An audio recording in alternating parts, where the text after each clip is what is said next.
So we're going to start with Aikido Tenkan, and the first thing I'm going to do is I'm going to actually throw a block here. So a lot of times when we go in for the Aikido, this particular Aikido, we step here, and we throw an atemi here, and we grab and we come around, which is not bad, but you're giving him a lot of opportunities to let go of that hand and start to do something different, right? And then I really have to try to catch. So that's okay technique, and it's okay for practice, but I want to do something maybe a little bit better for practice, or we can incorporate a little bit of our karate techniques into this. So I want to start with a middle block, and of course there's going to be a strike here. So you never want to come in and do this on the middle block. We talked about this several times. So it's always about here, striking here. So I want you guys to start off this block, and this hand comes to here, and then striking. See that? So we have two ways of doing the middle block. Let's push this. Come here and draw back, strike, right? If I'm thrusting, but not in this one. So here we're going to actually leave our hand like this. It's like we move. Here. Punch again. So not this one where we come in like this, but this one.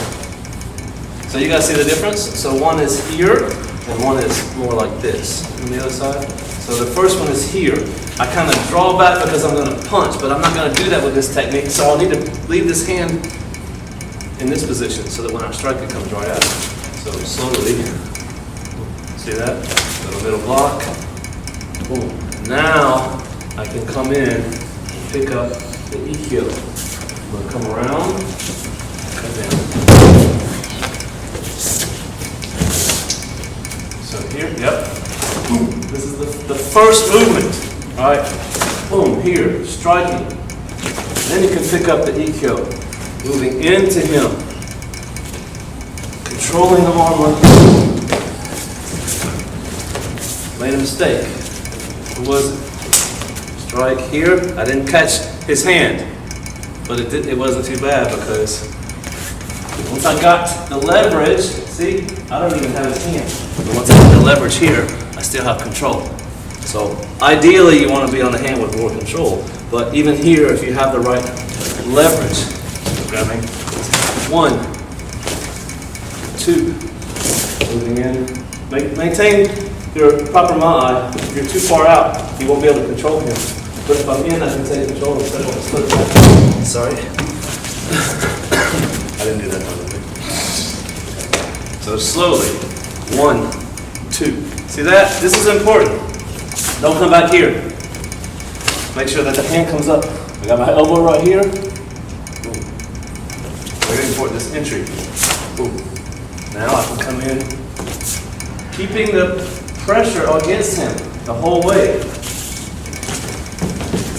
If I come in, 1, 2, 3, and I go here, and then I just kind of grab the arm, look, he's got some strength here, and I don't want to fight that. I have to apply pressure here, to that, throughout.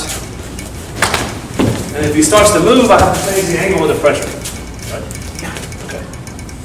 So that's one thing that we talked about earlier today, what we want to do tonight was this constant extension into the person and adjusting when you have to if they move so that you can maintain control of the body. Extending into their balance. Okay, let's try. So now he's going to grab, and I'm going to move in and do a high block here. And this one will be hidden me. Catching this one. Okay, so he's going to grab. So I'm not going to come up this way because I still have to deal with that hand, and it's going to be a little bit easier for me to get the Aikido from this side. Okay. So what if he's grabbing really tight? Preferably, we want to treat this like it was about 2 months ago, and the video we watched where a lot of people were reaching at other people's throats. So we want to actually get him before he gets the grab off. But if he does get the grab, right, we have lots of ways of dealing with his intent. And one of those is with atemi. But we don't want to have to depend on the atemi. So let's make sure that we are doing this correctly. So 1 here, right? Here. Moving in, moving down, Oh, we can do 10 cons.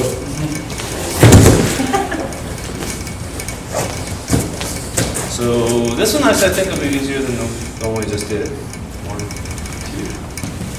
All right. You can come in front of Timmy here. You can chop here. You can move straight in like this. You can come around.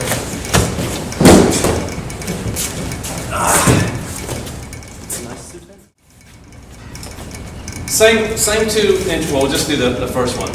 Same entry we did before, except now we're just going to go into DQ. Okay. We would also here go into other skills here.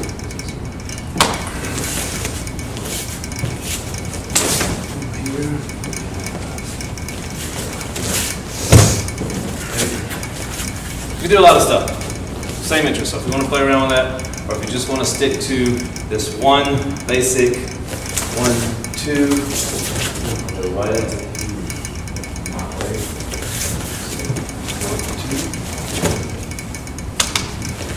I'm trying to move fast on the entrance and slow it down on the Nikyo because that's how you have to practice if you want to practice well with your partner. When you're doing Nikyo, it is very important that you go slow on the Nikyo itself. Not just for your uke, but for your own training. Because if I have to go fast, I'm not doing it correctly. Nikyo. Here, 1, 2, and I'm just going to catch it here. I'm supporting it with my shoulder. I'm just rolling right over and trapping it here. Now, what do I do if he starts swinging with that hand? No, I'm not going to. Not going to, but if I let go, I have this right here. Boom. Right, have this here. And I can also, I'm not going to do this, but I can drop that down. So the key to this one is boom, and then catching right here. And then I'm going to do it slowly, but you would do it faster. If you want to practice Nikyo safely, but also get good practice, go fast until you get to the lock, and then go really slow. Okay? Not the other way around. Got it? Really slow on the Nikyo. If you can go slow on the Nikyo and make him tap, fast as easy. Okay, so for this one we're going to do Sayanage. So Sayanage traditionally looks like this. This side, I move in with the block here. And I extend. I get control of his body. It's not here. It's here. One thing that we want to think about is atemi. So I can also, when I come in, I can strike the atemi here, extend this way, here, strike the atemi, extend. The other atemi is here, striking this way and extending out.